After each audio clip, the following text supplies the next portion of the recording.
Hello everyone, it is Maddie Robert, and this is the Sunday Reflection.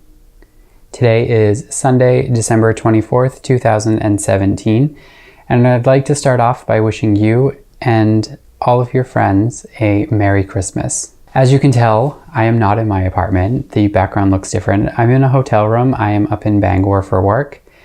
I come up here from time to time because my job is based up here in Bangor, and this is the room that I stay in every time that I'm up here. You know, I don't usually have anything to do in the evening when I'm up here, so I figured I would record a video and make good use of the time. So I'm pre-recording this and I'll upload it on Sunday. So welcome, Merry Christmas. I know it's been a while since the last time I saw you, but things are going to be changing in the future, and I'll get into more of that later. Hey everyone, it's Matt. Guess what I just got? The iPhone 10, yes! So since the last time I've talked to you, I have upgraded my phone to the new iPhone 10, which I have to say I was a little bit nervous about upgrading to this phone, but since I've started using it this weekend, I absolutely love this phone. It is hands down the best upgrade for an iPhone that I have ever gotten. So with my cell phone plan, I'm on the AT&T Next plan that gives you the opportunity to get a new phone every year. So I figured, what's the point of continuing to pay the installment payments on it when I know I'm going to upgrade anyway? So as soon as I became eligible to upgrade, I went in and I upgraded my phone. Some things that I really like about this phone, and I have it right here,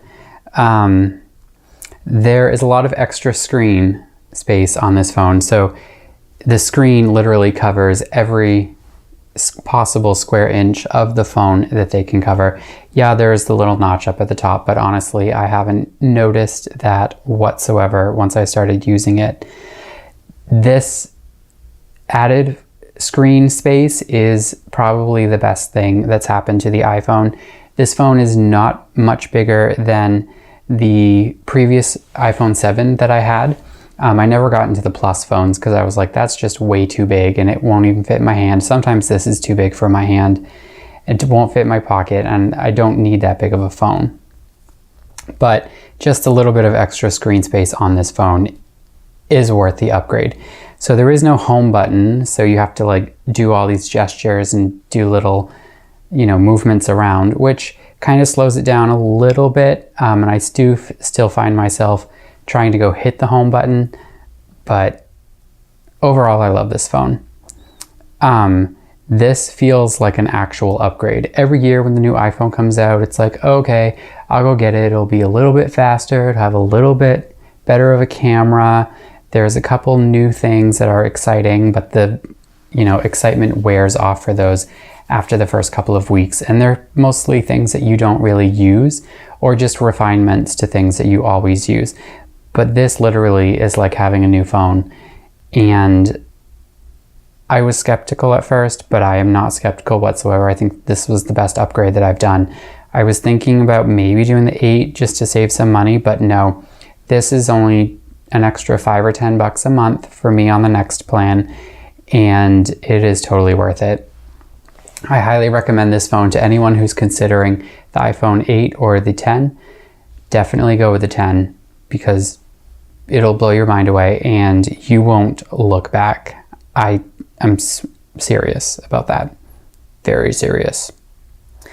So, last time we spoke, I was on Oxy recovering from my surgery. So I went to the doctor's office today and had a second post-op visit to make sure that the incisions were healing and all of that. And good thing to report, they gave me my little diploma for my surgery. I don't know what that means, but apparently it must be some certificate that I have completed the surgery and I am recovering just fine. Cleared, medically cleared, ready to go, live my life like normal. So I still can't lift heavy items. So she said like a gallon of milk in each hand is about the weight that I should be lifting right now. And that's just while the internal stuff heals, because they did poke around in there and disrupt some things, and my digestive system is still trying to acclimate to not having that organ there, so not having a gallbladder to store the bile in there. But generally my diet is back to normal for the most part. There is a slight difference now with my body's reaction to sugar. So things that are really sweet, or if I'm eating a lot of stuff with a lot of sugar in it, I kind of feel like I need something to counteract that. Like I get kind of, it's not like a pain, but it's just kind of like, oh, that's too sweet. I can't do sugar. Which is a very good thing, because one of my goals for next year is to eliminate sugar from my diet. So that will definitely help. I'm not sure if that's going to come back. Like that feeling is going to go away once I'm fully adjusted to the way my body is functioning now. But it's a good thing. All in all, it's a good thing. I think having the surgery was one of the best things to happen to me. As I said before, I was having the gallbladder pain for about 3 years, maybe 4, before I actually had it removed. And the doctor didn't say it was infected. She said it was inflamed, and that was a miscommunication from Padre, my father. But overall, I'm very happy to no longer have a gallbladder. And I feel so much better now. I mean, I've eaten pizza, I've had a burger, and I didn't have any sort of disruption to anything. I mean, if anything, I might have to go to the bathroom sooner than I normally would have, but my body was kind of functioning that way before, so this is nothing new. It's no big adjustment for me in any case. I haven't tried eating dairy or anything like that that upset my digestive system prior to the surgery. I'm still taking it slow until still trying to reacclimate to normal foods. I mean, I was getting sick of plain foods for a while there. Like it was nonstop chicken noodle soup, crackers, small things that wouldn't upset my stomach or anything. But I'm pretty close to being back to a normal diet, as close to normal of a diet as I can right now. But yeah, so all in all, that's great. The scars are still, or the incisions are still healing, so that kind of is a wait and see game. Like the 3 holes up here where they put the instruments in, those are just fine. They still have the surgical glue on them, and that will disintegrate over time.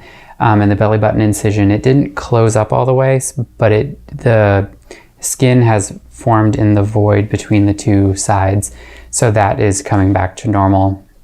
So that should be healed up and ready to go pretty soon. I do still notice that if I'm stretching, or if I'm, engaging my abdominal wall more than normal, that it does start to feel sore. And there might be a little sharp tug when I stretch out. Like I was putting my jacket on and I had my arm extended out today, and I could definitely feel that. And I was like, oh, gotta be careful. So that should be healed up within the next week or so. And I'm still pretty tired because my body is trying to focus everything on trying to heal my intestine or my insides. So definitely taking it slow and definitely relaxing. And this is probably like the worst time of year to have that type of thing happen. Like Christmas shopping was kind of a nightmare to be out and doing that much work. Driving up here was tiring. Like I wasn't speeding, or, well, I don't normally speed, but I wasn't going the speed that I normally go, and I wasn't trying to rush to get here. It did take me an extra half an hour to get here this time. It's normally a 2-hour drive. It took me like 2.5 hours to get up here. And not because I was just going slow, but because I didn't have the energy to fight traffic and try to blaze through and get up here. And I was pretty tired getting up here, and once I got up here, I'm not leaving the hotel room. Normally I go out and about and do things, but this time I'm just sitting here and having fun. So the end of the year is next week, and I've got some pretty exciting things for 2018. I got some pretty cool things planned for the future. I'm going to go over all of that next week in a video on Sunday. So make sure you come back and check that out. Thank you so much for watching. As always, you can go to my website, mattiarobber.com, for more information on this video and all of my other videos, plus things that I don't even post a video about here on YouTube. Go ahead and hit that like button if you liked this video, subscribe so you never miss an update or a video that I post, and hit that little bell icon so you get notified as soon as my videos come out. Thank you so much for watching, and I will see you in the next video.